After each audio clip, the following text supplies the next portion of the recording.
Hey, what is up guys, it's KKB. With the amount of T-bone crashes we've seen in the sport recently, I thought this would be a good idea for this week's upload. I hope you guys are enjoying the content on this channel, and as always, feel free to leave some suggestions down in the comment section down below. Thank you guys so much for watching, and I hope you guys enjoy the video. Thanks, Harry. Did you hear him, Marty? He was saving it. He had something left. Oh, I'll tell you, this is so much fun. Bad news for Dave Marcus fans. Oh, no, and Larry Pearson's going to slam the wall as he turns it around. Oh! And Charlie Glotzbach T-bones him. Red flag is immediately displayed at start-finish. A wicked hit right on the driver's side door. Larry gets in the corner, just gets a little loose right there, spins, kind of a normal deal. Looks like the left rear tire is down on the car. And then there's where Charlie comes in, right on the driver's side door. And as Dr. Jerry Punch confirmed, he had been knocked unconscious, but did regain consciousness, was talking to his brother when they transported him from here at Bristol Motor Speedway to a local hospital. And there are the remains of what's left of Larry's car as they try and load it on the flatbed. Corey Heim with the lead, the white flag. The next flag would end it. Got a crash in 4-2. Eckes down the backstretch, and they have crashed in turn 2, and that will bring out the caution, and that will mean that Corey Heim is the winner.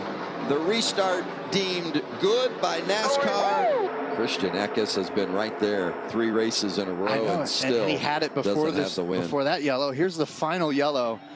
Kraus gets into Hocevar, it looked like. And watch this contact. Oh, man. That's as hard as it gets. That was big. Oh, Jimmy!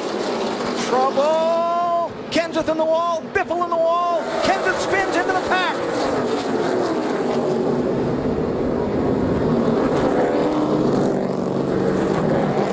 Denny Hamlin.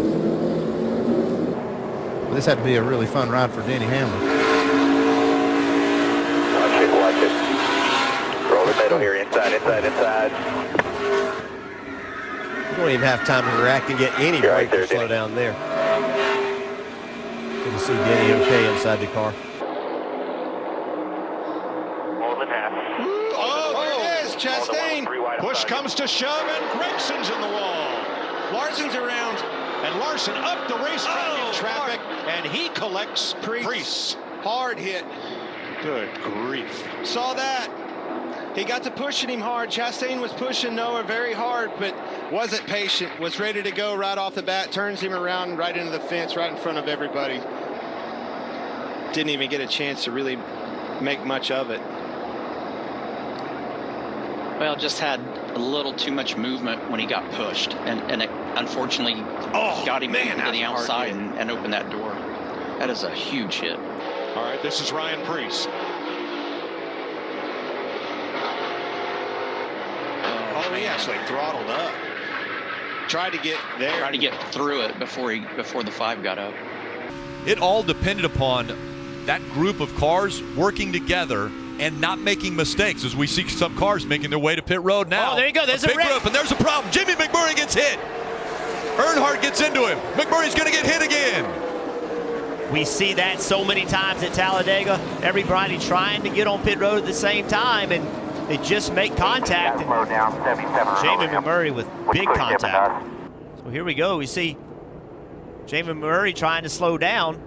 He's in the second lane, way up on the racetrack, and the 77, I think, has no idea the one is pitting or just can't tell. And he hits him reasonably close to full speed, Jeff. Also the 15, we see Mark Thompson got into that as well. Chris Buescher in the 37, also collected in this. But Jeffrey Earnhardt in the 33, massive contact there with the one of Jamie McMurray.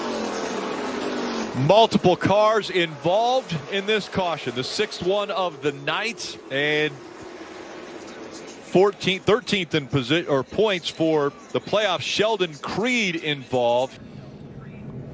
So the 2's going to shoot back across the racetrack here, right in front of traffic. Big contact. Joe Graff Jr. in the 07 hit him. Look at how far in it's pushed the door bars. That is just a hard impact on that right side. And Creed knows, oh, this isn't going to be good. Boom, look at that roof. Look how it pulled the car apart. Like the rear end sort of trying to go out the back end of the car. Just violent. If you can stay there, if you can stay there. Yeah, I mean, and it looks like Tony has. I mean, he really has tried to stay on the bottom of the racetrack so far all night. Oh, we got down here in front of turn 4 up against the wall. Turn 4 up against the wall. Right behind him, Robbie Gordon couldn't get got slowed down. Piled in here now. Stay low, stay low. On down the apron, on the apron, on the apron. I mean, it almost looked like he had a flat the way it just wiggled, and he was loose way early into the car. He got loose getting and in. Robbie's locked up. I think Robbie was hoping the 21 would go down the racetrack, and the 21 was slow enough that he just stopped. You can't really, you can't go. You see, actually the car was going up a second ago. Yeah. Boy, he clobbered him. Yeah, he did. That's a hard hit right there. Seeing that bottom lane get a real good start every time. Nice tight push there too. Oh my God. We've got more trouble on the restart. Matt DiBenedetto involved. Christian Eckes is there. Carson Hocevar. Correct. Wow. Dean Thompson. Well, this is what we talked about. You know, the restarts are just going to keep amping up. He's been so impressive, Michael. Yes. He's done a great job, and I know that isn't where he wanted to end, but you see Eckes come down right here, and Chase Purdy is just on the bottom thinking, oh man, I got it. Oh, and that's right in the driver's door. That's scary looking. Look at him try to stop, but yeah, and he's all the way on the apron. He's thinking, I'm just going to go down here and it's over and everything's going to be clear, and all of a sudden Here comes Junior right behind the Joe Gibbs Racing duo. Trouble. Keselowski has spun and coming back onto the track and gets tagged. That's a hard lick right there. Heavy damage to that whole right front corner on the 22 of Brad Keselowski. Like Josh Wise in that 39. Let's go back and show you exactly what happened. I see a little jockeying by Landon Castle. Actually kind of made an abrupt move in front of Keselowski. We saw that on the back straightaway too. And then, wow, what a hard hit. Well, Josh Wise just nowhere to go, just piles in there. It looked like Todd Bodine ended up with some damage on the front of his car there. I believe that's who that was that came in and got into the back of Josh Wise then. Here comes Dylan diving to the bottom of the racetrack. Austin Dillon dives to the bottom of the racetrack. Here's Keselowski trying to make the move on Logano. Logano throws the block. Logano leads down the back straightaway. Keselowski's in line. Now he turns him. Both Team Penske cars crash. Keselowski is up in a ball of flame, up into the outside wall. He'll take Kyle Busch with him. Everybody now racing off the corner in a horrific crash on the final lap of the Daytona 500.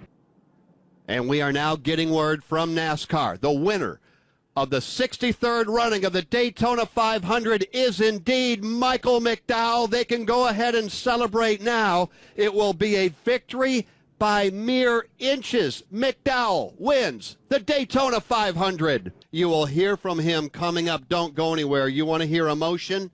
You're going to hear it when we talk to Michael McDowell. That was a really late block from Chase Elliott. I think fortunate to get away with that. How about Alex Bowman in the 88? He gets a shove. He's going to go sideways right in front of the pack.